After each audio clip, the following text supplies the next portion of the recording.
분들 몇 분 이상?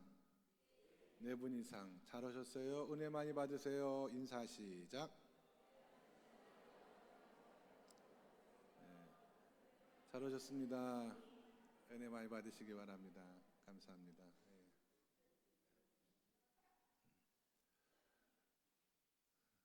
오늘 오후 예배 손님들이 많이 오셔서 성가대석을 잠깐 일반석으로 바꾸고 본당 2층에서 우리 시온 찬양대 찬양했는데 저는 너무 듣기가 좋은 것 같습니다. 앞으로는 당장은 아닐지라도 우리 교회가 부흥해서 성도님들이 성전을 가득 채우면 성가대도 자연스럽게 2층에서 올라가면 더 은혜가 되겠다, 그런 생각이 잠깐 들었거든요. 아멘.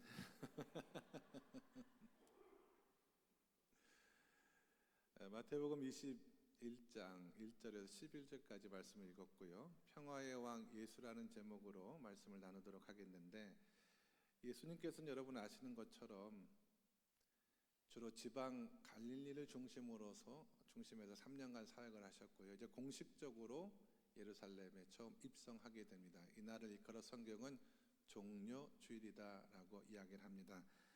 그때 상황을 성경 말씀은 이렇게 기록을 하고 있습니다. 그럼 21장 1절부터 3절까지 보시면, 그들이 예루살렘에 가까이 가서 감람산 벳박에 이르렀을 때, 벳박에는 예루살렘 성 동편 끝에 있는 마을입니다. 예수께서 두 제자를 보내시며 이르시되 너희는 맞은편 마을로 가라. 그리하면 곧 매인 나귀와 나귀 새끼가 함께 있는 것을 보리니 풀어 내게로 끌고 오라. 만일 누가 무슨 말을 하거든 주가 쓰시겠다 하라. 아멘.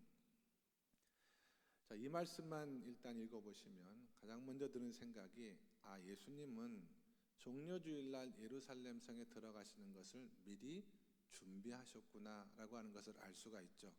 아마 나귀 주인하고 이야기를 다 마친 후에 아무 때 제자 둘이 오거든 그에게 나귀를 풀어서 보내라, 이렇게 말씀을 하셨던지, 아니면 예수님께서 초자연적인 능력을 가지신 분이시기 때문에 제자들이 가면 어느 때 어느 곳에 나귀가 있고 그 나귀를 풀어 나올 때 그 사람들이 무슨 얘기를 다 하실지 미리 알고 그렇게 준비하셨는지 해석은 갈립니다마는, 분명한 것 하나는 예수님께서 예루살렘 입성을 위하여 나귀와 그 모든 것들을 미리 준비하셨다라고 하는 것은 분명한 사실인 것 같습니다. 이걸 알았기 때문에 제자들은 막연하게 주님이 말씀하시고 보냈을 때 아무 말 없이 순종하며 주의 말씀을 따랐던 것으로 보여요. 예수님께서는 우리에게 일을 시키실 때 항상 준비하시고 우리에게 맡겨주시는 예수님이다라고 하는 것을 우리의 말씀을 통해서 묵상할 수 있지 않겠습니까? 마태복음 6장에 보시면 예수님께 제자들을 둘씩 짝지어 전도의 현장으로 보내실 때에도 그냥 보내지 않았어요. 준비해서 보냈다라고 성경을 말하거든요. 질병을 치유할 수 있는 능력, 그리고 귀신을 쫓아낼 수 있는 능력을 주시면서 제자들을 준비시키고 그 사역을 감당케 하셨던 것을 알 수가 있고요. 또 사도행전 1장 8절과 같은 말씀, 여러분 너무나 잘 아시는 말씀이죠. 예루살렘과 유다와 사마리아와 땅끝까지 이르러 내 증인이 되라 라고 하는 이 말씀을 주실 때 아마 이 말씀을 듣는 제자들은 크게 당황했을 거예요. 왜냐하면 땅끝은커녕 이 제자들은 한 번도 그날까지 유다 지경 밖을 나가본 적이 없는 사람들이었거든요. 그런데 그런 제자들을 향해서 땅끝까지 가서 복음을 전하라 했을 때 얼마나 이 제자들이 당황했겠습니까? 그러나 앞서도 말씀드렸습니다마는 예수님은 준비하시는 하나님이시고 준비 없이 제자들 보내지 않으셨어요. 염려하지 마라. 내가 성령을 너희에게 보내주실 것인데 그 성령의 권능을 따라서 너희가 증인된 삶을 살아갈 수가 있을 것이다. 주님은 준비하시고 제자들에게 이 말씀을 주셨다라고 하는 것입니다. 그래서 우리가 이것을 신앙생활 가운데 우리의 믿음의 삶 가운데 적용을 할 수만 있다면 이렇게 적용할 수 있는 거예요. 하나님께서 주신 이 일, 하나님께 나에게 맡겨주신 일이 정말 주님의 일이라는 확신이 있다라고 한다면 여러분 염려할 것 없이 하나님께서 모든 것을 다 준비하고 계신다는 사실을 믿으시기를 바랍니다. 하나님 우리에게 맡겨주실 때, 우리를 통해서 가정을 세워주실 때, 우리를 통해서 교회에서 어떤 사역을 감당하게 하실 때 그냥 그 사역을 감당할 수 있도록 우리를 보내주시는 것이 아니라 감당할 수 있는 능력을 주시든지, 그 사명을 감당할 때 꼭 필요한 사람을 보내주시든지, 아니면 환경과 상황을 바꿔주셔서 길을 열어주시든지, 우리가 그 일을 능히 감당할 수 있도록 하나님은 모든 것을 준비하시고 우리를 보내주시는, 우리에게 사역을 맡겨주신 하나님이신 줄로 믿으시면 아멘 하시기 바랍니다. 그래서 아브라함이 그 하나님을 모리아산에서 만났을 때 그 하나님을 일컬어 고백하기를 하나님, 여호와 이레 하나님이라고 고백하잖아요. 하나님은 모든 것을 아시고 모든 것을 다 준비하시는 하나님이시다라고 하는 그런 뜻입니다. 그런데 우리는요, 세상을 살아가면서 이 일이 될까 안 될까 이러고 염려하는데 너무나 많은 시간을 쓰고 에너지를 낭비하는 경우가 많다라고 하는 사실입니다. 이런 조바심을 없애버리고 일이 될까 안 될까 염려하는 그 시간에 정말 이 일이 하나님께서 기뻐하신 일인가, 정말 내 삶을 통해서 일을 통해서 하나님의 뜻이 이루어질 것인가, 여기에 더 많은 시간과 에너지를 부을 수 있는 저와 여러분 되시기를 간절히 바랍니다. 그리고 일단 그것이 하나님께서 기뻐하신 일이다라는 마음에 확신이 들면 그 다음은 염려할 필요가 없는 거예요. 하나님께서 정말 이 일을 맡겨주셨다라고 한다면 감당할 수 있는 능력을 주시든지, 사람을 보내주시든지, 환경을 바꿔주시든지, 하나님은 항상 우리 곁에서 그 일을 감당케 하시는 하나님이시기 때문에 너무나 염려하는 일에 자, 이 일이 될까 안 될까, 예를 들어 어떤 가정에서 가족 식구가 연약한 가운데 수술도 받고 치료도 받고 이런 일정 가운데 있다라고 합시다. 여러분, 하나님의 뜻이 치유에 있고 하나님께서 우리 가정을 사랑하시고 이 생명을 사랑해 주신다라고 한다면 잘 될까 안 될까 이런 염려는 할 필요가 없어요. 하나님의 뜻이 우리 가운데 있다라고 하면은 하나님께서 반드시 역사해 주시고 치료해 주시고 함께 해 주시는, 거기에 우리가 더 많은 시간을 집중하고 에너지를 쏟아야 된다라고 하는 그런 뜻입니다. 많은 사람들은 정말 하나님이 내 가정 가운데 함께 하시나, 정말 우리 가정은 하나님이 기뻐하시는 가정인가, 그런 것들을 생각하고 또 결정하는데 결정을 쉽게 내리지 못하고 쩔쩔매는 경우들도 많이 있거든요. 그러나 하나님은 준비하시는 하나님이십니다.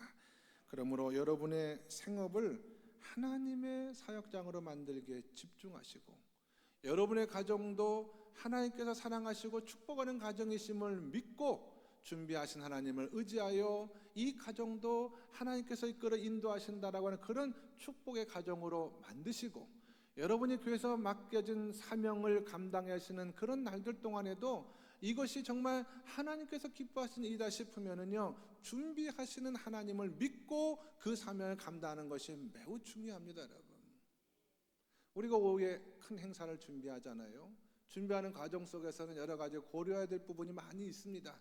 최선을 다해서 준비하지만 그러나 중요한 것이 있어요. 하나님께서 정말 이 대각성 집회를 사랑하시고 우리 교단이 하나님 앞에 다시 각성하는, 기도하는, 회개하는 교단으로 세워지기 위해서 이 집회를 하나님께서 정말 기뻐하신다라고 한다면 그 결과를 하나님 앞에 맡기고, 준비는 최선을 다해서 하지만 그 결과를 하나님 앞에 맡기고 기도하는 것이 매우 중요합니다. 여러분, 저는 목사로서 설교할 때요, 정말 토요일 날 밤에 이 설교는 참 완벽하게 다 준비했다, 주석적으로나 여러 가지 면에서 부족함이 없다라고 생각을 했지만 하나님 앞에 기도하는 시간을 놓쳐버리게 되면 이상하게 설교가 안 되더라고요. 이상하게 설교가 막혀요. 그러나 다소 준비는 부족했지만 그래, 하나님께서 기뻐하시는 말씀이야, 하나님께서 우리 교회 성도들에게 꼭 필요한 말씀을 주신 것이다라고 하는 마음의 확신을 가지고 하나님 앞에 기도하면은요, 또 그 예배와 설교가 이상하게 은혜가 넘치고 말이죠. 그 모든 것이 하나님이 하시는 것이구나, 하나님이 준비하시는구나 라고 하는 것을 우리 삶 가운데, 믿음 가운데 깨닫게 해주신다라고 한 그런 말씀입니다. 예루살렘의 평화의 왕으로 입성하신 그리스도 예수의 말씀을 묵상하실 때 가장 먼저 하나님은 내 인생을 준비하시고 내가 이룬 이 가정을 축복해 주시고 내가 교회에서 섬기는 사역을 위해 함께 해주시고 내가 섬기는 일터와 생업을 통해서도 영광을 받아주신 하나님이시라고 하는 그 믿음을 가지고 하나님, 이 모든 일들을 통하여 준비하신 하나님을 의지하여 내가 이 사명을 믿음으로 잘 감당하겠습니다 확신하시고 평화로운 마음으로 그 사명 감당하실 수 있는 저와 여러분 모두가 다 될 수 있기를 주님의 이름으로 간절히 축원합니다.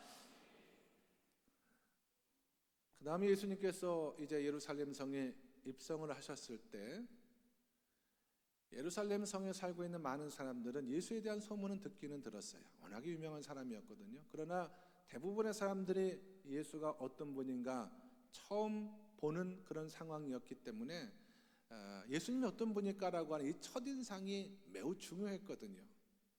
그런데 오늘 성경의 말씀에 보시면 예루살렘 성에 살고 있었던 사람들이 처음 만난 예수님을 통해서 받았던 그 첫인상이 무엇이었느냐? 그것이 바로 평화의 왕이시구나 라고 하는 인상을 받았다라고 하는 거예요. 우리가 성경 말씀 7절과 8절의 말씀을 같이 한번 읽어보도록 하겠습니다. 마태복음 21장 7절과 8절 시작.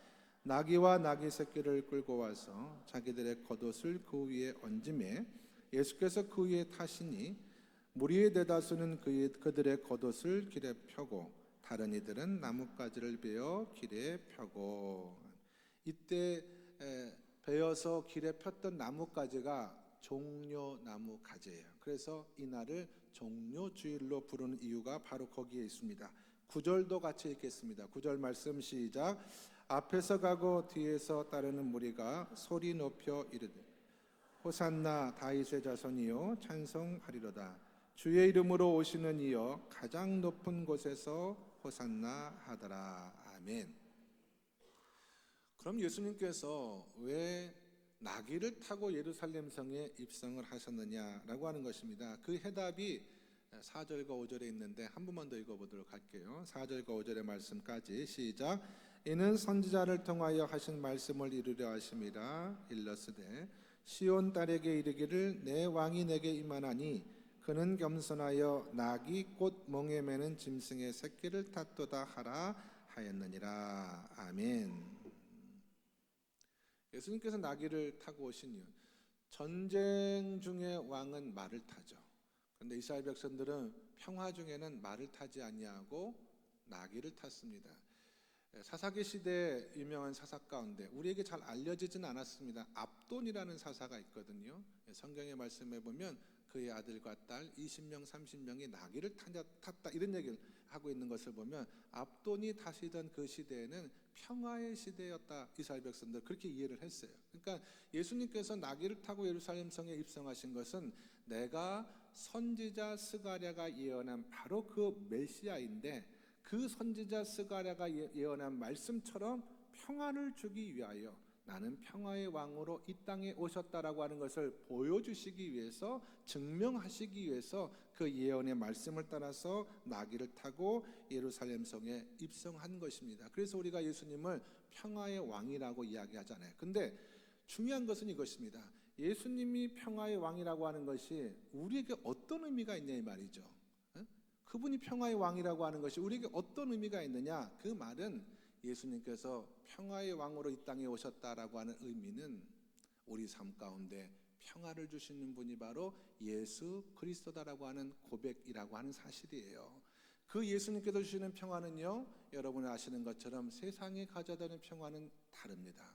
세상이 우리에게 주시는 평화는 상황에 따른 평화예요.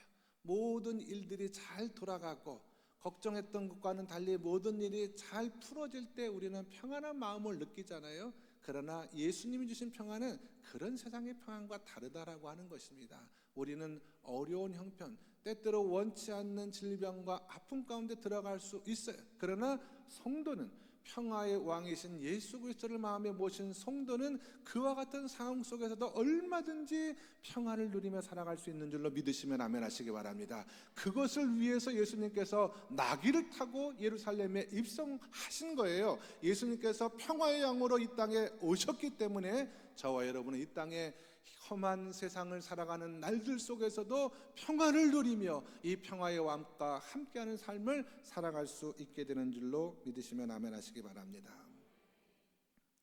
우리가 왜 세상에서 평화를 누리지 못하느냐? 평안을 누리지 못하느냐? 여러 가지 이유가 있겠습니다만은 가장 대부분의 이유는 이런 것 아니겠습니까? 장래 일에 대한 염려와 불안, 이것이 바로 우리가 평안을 누리지 못하는 가장 큰 이유 가운데 하나다라고 생각을 해요. 근데 예수님을 정말 내 마음에 평화의 주님으로 모시면 그 다음부터 이상하게 마음의 평안이 오고요, 염려와 두려움이 사라지는 은혜를 경험할 수가 있습니다. 어떤 분들은 예수님을 내 마음의 주님으로 모시고 영접한다는 것에 대해서 상당한 부담감을 가지신 분들이 계시더라고요. 제가 이렇게 만나서 이렇게 영적인 대화나 신앙적인 이야기를 나누다 보면 그런 말씀을 실제로 저한테 하는 거예요. 예수님을 내 마음의 주님으로 모시면 이제는 내가 그분의 말씀에 순종하고 그분의 뜻대로 살아가야 되는데 그것이 좀 부담스럽다. 나는 내 생각도 있고 내 계획도 있는데 예수님의 말씀에 순종하며 살아가는 것 아니냐, 모시면 그것이 나에게 부담스럽다라고 말씀하시는 분이 계신데, 그분은 예수님께서 왜 우리에게 순종의 삶을 요구하는지 그 이유를 몰라서 그래요. 왜 예수님 말씀을 통해서 우리에게 순종의 삶을 요구하시는지 아십니까 여러분? 그것은 바로 그 순종을 통해서 당신의 자녀인 저와 여러분이 평안을 누리게 하시기 위해서 우리에게 말씀을 주시고 순종을 요구하시는 거예요. 그게 이유입니다.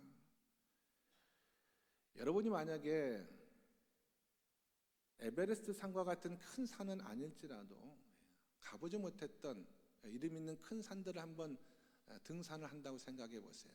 특별히 저같이 등산에 초보인 사람이 그 산을 어떻게 올라갈 수 있겠습니까? 반드시 유능한 안내자가 필요하죠. 그 산을 잘 알고 그 산의 지리와 속성을 잘 아는 안내자와 함께 가야지 그 산을 오를 수가 있는 거예요. 근데 또 하나 중요한 것도 있어요. 아무리 안내자가 유능한 안내자라고 할지라도 그분이 하는 말을 내가 듣지 않으면 여기서는 이쪽 길로 가셔야 됩니다, 이런 상황에서는 이렇게 행동하셔야 됩니다라는 그분의 이야기를 듣지 않는다면 우리는 원하는 정상까지 들어갈 수가 없다라고 하는 거예요. 같은 이치거든요. 예수님을 우리의 마음에 주님으로 모시고 내 인생을 준비하신 그 예수님을 따라갈 때 그 예수님께서 우리를 보시고 우리의 과거와 현재와 미래를 다 아시는 예수님께서 이 길로 가면 안 되겠다, 큰 낭패가 있겠다 생각하셔서 우리에게 이쪽 길로 가라 말씀하시면 순종해야죠. 아시는 예수님의 말씀을 따라 순종하는 것이 맞잖아요. 그래야지 평안을 누릴 수가 있는 것이고 주님이 미비하신 축복을 누리며 살아갈 수가 있기 때문에 주님의 말씀에 순종하는 것이 매우 당연하다라고 하는 것입니다. 혹 예수님을 내 마음의 주인으로 모시고 그분이 내 삶을 다스리고 인도하시는 것에 부담을 가지신 분이 계셨다라고 한다면 오늘 이 아침에 그와 같은 생각은 깨끗이 지워버리시고 주님이 나를 따르라 하신 말씀은 나에게 평안을 주시고 내 삶을 복 주시기 원하시는 하나님의 뜻이다라고 하는 것을 믿으시고 평화의 주님을 따라 평안의 삶을 살아가실 수 있는 저와 여러분 모두가 다 될 수 있기를 예수님의 이름으로 간절히 축원합니다. 마지막으로 나눌 말씀은 예수님은 평안의 왕이시기 때문에 우리에게 평안을 주시러 이 땅에 오셨다고 그랬지 않습니까? 예수님을 통해서 우리 개인적으로 누리는 평안을 가리켜서 우리는 평안이다라고 말해요. 그런데 예수님은 우리 개인에게 주시는 평안뿐만 아니라 예수님 우리 삶의 주님으로 모신 우리 공동체 안에, 교회 공동체, 가정 공동체, 세상에서 우리가 만나는 많은 사람들과의 관계 속에 이루어지는 공동체 속에서도 평화로운 공동체를 이루길 원하시는 하나님이신 줄로 믿습니다. 많은 분들이 저한테 이런 얘기를 종종 하십니다. 우리 교회를 아시는 목사님, 또 교회를 여러 번 방문하셨던 목사님들께서 저에게 하시는 얘기 가운데 종종 이런 얘기들이 있어요. 참 목사님, 교회가 많이 변한 것 같아요. 양림교회가 너무 분위기가 밝고 성도들 표정이 너무너무 좋은 것 같아요. 이런 말씀을 하시는 분들이 계시거든요. 전 잘 모르죠. 과거에 우리 성도님들 어떻게 신앙생활하는지 잘 모르지만 목사인 저는 그런 얘기를 들으면 참 마음이 기쁩니다. 기분이 좋아요. 하나님께서 우리 교회를 평화로운 공동체로, 우리 성도들 삶을 평화로운 삶으로 인도해 주셨기 때문에 이런 이야기를 듣는 것 아닌가라는 생각이 들어서 감사한 마음이 큽니다. 그런데 이런 평화를 누리는 것이 제가 가만히 생각해 보면 말이죠, 큰 비결이 있는 것이 아니에요. 평화로운 공동체를 이뤄가기 위해서 혹은 평화를 깨는 이유들도 사소한 곳에 있다는 사실을 우리가 신앙생활을 통해서 깨닫게 되거든요. 그래서 제가 우리가 정말 평화로운 공동체, 지금도 평화로운 공동체지만 우리 양림교회가 하나님의 은혜 가운데 더 평화로운 공동체가 되기 위해서 제가 몇 가지만 여러분에게 사소한 것일 수도 있겠는데요, 몇 가지만 적용하면서 말씀을 마무리하도록 하겠습니다. 우리가 평화로운 공동체를 이뤄가기 위해서는 따라해 보시기 바랍니다. 다 같이 가격한 말을 피한다. 시작. 뭐가 가격한 말이냐? 뾰족한 말들 있잖아요. 괜히 남들이 들으면 상처가 될 만한 말들 있지 않습니까? 뭐 험한 말들도 있고 그런 말들은 적절하지 않아요. 세상에, 사회에 데모하는 사람들 있잖아요. 투쟁하는 사람들은 말이 뾰족합니다. 그분들은 반대를 해도 그냥 반대하는 것이 아니라 결사반대예요. 결사반대. 이해가 돼요. 그분들은 투쟁하는 사람이니까 그런 말을 하지만 평화로운 공동체를 누리고 평화로운 삶을 살아가는 성도들은 말이 부드러워야 되고 순해야 됩니다. 그래야지 공동체가 평화로워요. 뭐 다른 분 얘기할 거 없습니다. 저 자신부터가 제가 과거에 똑똑한 체를 많이 해가지고요, 말이 굉장히 뾰족합니다. 바른 소리를 잘했어요. 지금은 목사가 돼서 사역을 오래 하기 때문에 많이 순해지기는 했거든요. 그럼에도 불구하고 제 안에 그런 성향이 남아있는 것을 제가 느낍니다. 제가 1년, 양림교회 부임한 지 1년이, 임직식 한 지 1년이 조금 지났습니다만은 제가 하나님 앞에 지나간 한 해를 놓고 기도할 때 감사한 건 많아요. 그러나 하나님 앞에 정말 회개했던 것 가운데 하나가 무엇이냐면, 하나님, 제 이 부족한 말 때문에 혹 상처를 받은 성도들이 있다면, 신앙생활하는데 어려움을 경험한 성도들이 있다면 하나님 용서해 주세요. 그 기도를 하나님 앞에 진심을 다해 드렸습니다. 그만큼 우리는 부드럽고 순하고 평화로운 말을 하기가 쉬운 것 같은데 그게 쉽지가 않은 생각이 들더라고요. 그래서 저를 위해서 여러분 기도해 주실 때 우리 목사님이 평화로운 말을 할 수 있는 평화로운 목사님이 되게 해달라고 기도해 주시기를 주님의 이름으로 간절히 부탁을 드립니다. 그러니까 우리가 그런 평화로운 말을 해야 돼요. 그리고 두 번째로 여러분 따라해 보시기 바랍니다. 우리가 평화로운 공동체를 이루어가기 위해서는 다 같이 말을 옮기지 않는다. 시작. 저는 예수 믿는 저와 여러분이 어떤 사람들을 이간질하기 위해서 말을 옮긴다라고 생각하지는 않아요. 우린 그런 사람도 아니라고 생각하거든요. 근데 여기서 말을 옮긴다는 것은 아무 생각 없이 도움이 되지 않는데, 그 사람에도 도움이 되지 않는데 아무 생각 없이 말을 옮기는 경우가 있는데 그게 평화를 깰 수도 있다라고 하는 거예요. 너무 쉽게 말을 해서 교회에서 누가 당신 보고 이렇다라고 하는데 그거 맞아? 라고 물어보면은요, 그 말을 듣는 순간 말했던 사람과 듣는 사람은 원수가 돼요. 그리고 그 말을 전하는 사람도 시간이 지나면 둘 중 하나가 원수가 되는 것을 우리가 어렵지 않게 보게 됩니다. 그래서 교회의 화평이 깨지는 것이거든요. 그래서 상대방에게 꼭 필요한 얘기도 아니고 들어서도 별로 좋을 것 같지 않은 얘기가 있다라고 한다면 마음에 담아두세요. 입으로 표현하지 마시고 마음에 담아두시고, 또 마음속에서 떠오르는 생각들 있지 않습니까? 생각나는 대로 다 말하는 것이 중요한 것이 아닙니다. 그것도 마음에 담아주시길 바랍니다. 우리 교회가 아주 작은 교회는 아니기 때문에 말을 하자라고 한다면 여러분 일주일 사역하는 동안에 할 말이 얼마나 많겠어요. 그럼에도 불구하고 우리 교회가 조용한 교회고 평화로운 교회가 될 수 있는 이유가 무엇이었는가? 제가 생각해 보면 그냥 내 귀에 들려온 말이 있어도 그냥 마음에 담아두고 전하지 않는 성도들이 많은 거예요. 그것을 문제 삼지 않고 가만히 마음속에 담아두며 기도 제목으로 삼는 성도들이 많기 때문에 교인들이 많이 모여도 이러저러한 일들이 많아도 실수하고 부족한 것이 있어도 그래도 조용한 교회가 되는 것이 바로 그 이유가 아닌가라는 생각을 하거든요. 제가 어떤 글에서 이런 구절을 읽었어요. 굉장히 인상 깊었습니다.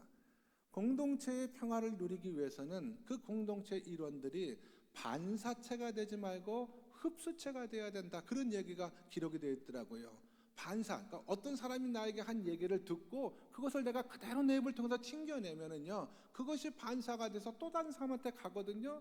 또 거기서 반사해서 또 가고 하다 보면 공명 현상을 일으켜 가지고 말이죠, 공동체 전체가 큰 어려움 가운데 얼마든지 들어갈 수가 있다라고 하는 거예요. 근데 흡수체는 다르잖아요. 누가 어떤 얘기를 하더라도 그냥 내 마음속에 듣고 탁 묻어두면은 더 이상 그게 전파가 되지 않는 거예요. 또 다른 사람이 그런 이야기를 들었더라도 그 사람도 그냥 탁 마음에 담아두고 흡수해버리면은 더 이상 그 말이 퍼지지 않고 그냥 소멸해버리기 때문에 공동체의 평화가 이루어질 수 있다라고 하는 것입니다. 제가 무슨 얘기하는지 다들 잘 아시죠? 신앙생활 하는 사람치고 권사님이고 집사님이고 목사님이고 장로님이고 말로 인한 상처를 받지 않은 사람은 우리 가운데 한 사람도 없어요. 한 사람도 없습니다. 그래서 성경에서 입술에 파수꾼을 세워야 된다는 말씀이 얼마나 중요한 말씀인가를 깨닫게 됩니다. 우리는 평화로운 공동체를 위해서, 우리 양림교회가 평화로운 공동체가 되기 위해서 마음에 있는 말들, 생각 속에 떠오른 말들 그대로 다 하지 마시고 오히려 그것들을 마음속에 푹 담아두시고 기도의 제목으로, 이런 말씀을 이렇게 듣는 순간에도 머릿속에 아니 목사님, 그럼 문제가 있는 것은 있다고 말하지 그것을 그냥 덮어두란 말입니까? 라는 생각이 드시는 분이 한두 분 정도는 계실 거예요. 그런 분들은 어떻게 하셔야 되느냐? 저한테 오시기 바랍니다. 저한테. 좋든 싫든 우리 양림교회 대표자는 저예요. 저한테 오셔야지 그 문제를 가장 빨리 해결해 줄 수가 있습니다. 그러니까 그 이야기가 사람들에게 전화해주고 퍼지고 이런 것보다는 목사님 저에게 오셔서 얘기를 하면 제가 책임지고 바꿔드릴 테니까 저에게 오시고, 여러분들은 가급적 나는 양님께 흡수체가 되어서 그 말들이 옮겨지고 전화해지는 것들을 내가 막아야겠다라는 마음을 가지고 신앙생활하면 하나님, 우리 교회가 평화로운 공동체거든요. 앞으로 더 평화로운 공동체로 축복해 주실 줄로 믿습니다. 한 가지만 더 말씀드리면은 평화로운 공동체를 이뤄가기 위하여 다 같이 이웃의 화해를 돕는다. 시작.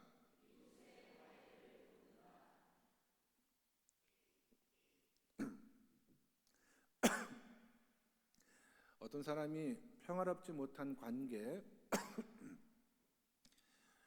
평화롭지 못한 환경 가운데 있을 때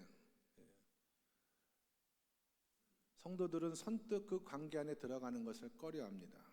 부담을 느껴요. 이해가 되시죠? 부담을 느낍니다. 괜히 잘못 끼어들었다가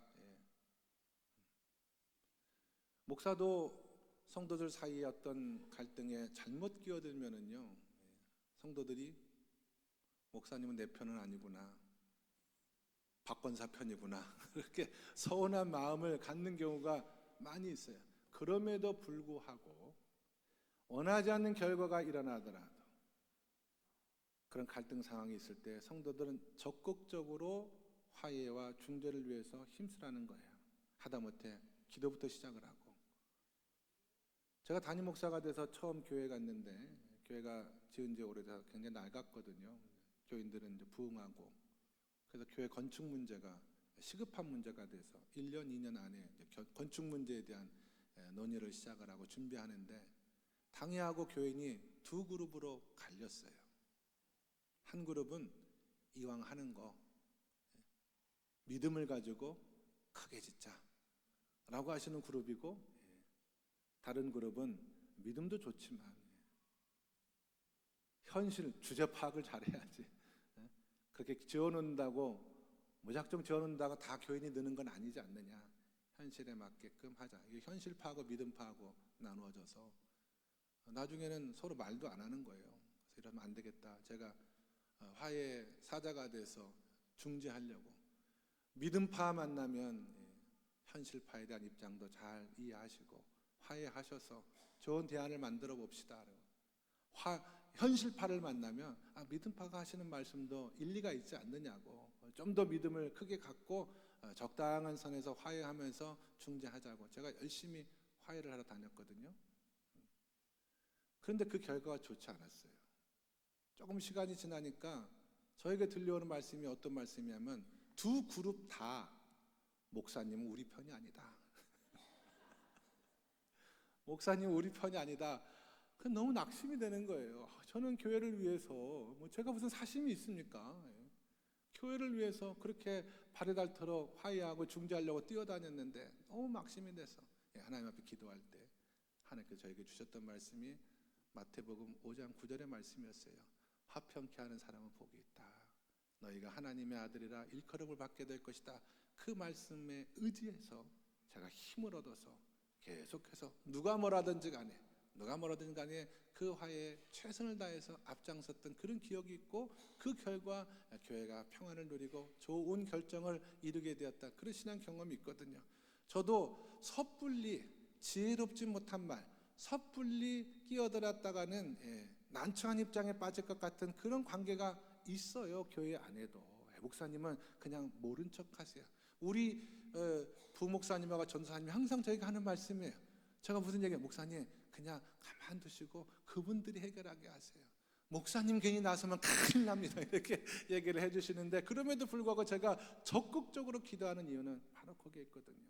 하나님께서 그 말씀을 저에게 주셨고, 우리가 지금도 평화로운 공동체지만 정말 하나님께서 우리에게 지혜를 주셔서 우리 안에 분쟁이 있을 때에는 적극적으로 참여하고 적극적으로 개입을 해서 정말 하나님께서 기뻐하시는 그런 평화로운 공동체를 이루기 원하는 그런 마음의 기도가 있다면 하나님께서는 반드시 우리 교회를 축복해 주실 줄로 믿습니다.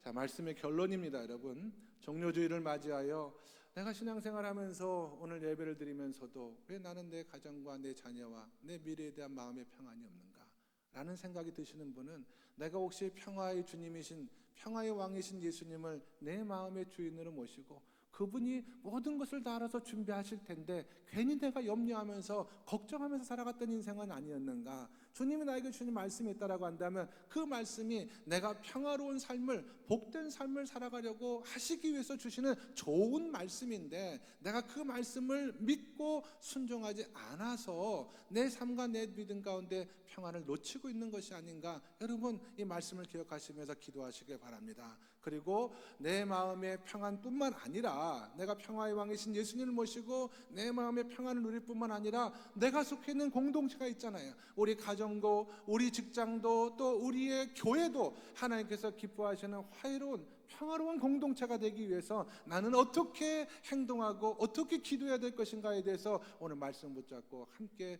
기도하시는 가운데, 그 옛날 예루살렘 성에 나귀를 타고 입성하신 평화의 왕 예수 그리스도께서 우리 성도님과 우리 교회 한복판에 나귀를 타고 입성하시고 우리 삶 가운데 평화의 왕으로 역사하시는 이 놀라운 은혜를 받아 누리실 수 있는 저와 여러분 모두가 다 될 수 있기를 주 예수 그리스도의 이름으로 간절히 축원합니다. 기도하시겠습니다. 하나님 아버지, 하나님 자녀들에게 평화를 선물로 주심에 감사드립니다.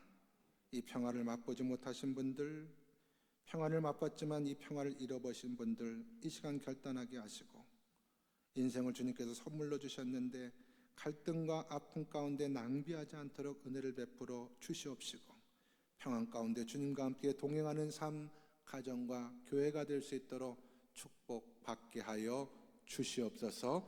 예수 그리스도 이름 받들어 기도드리옵나이다. 아멘.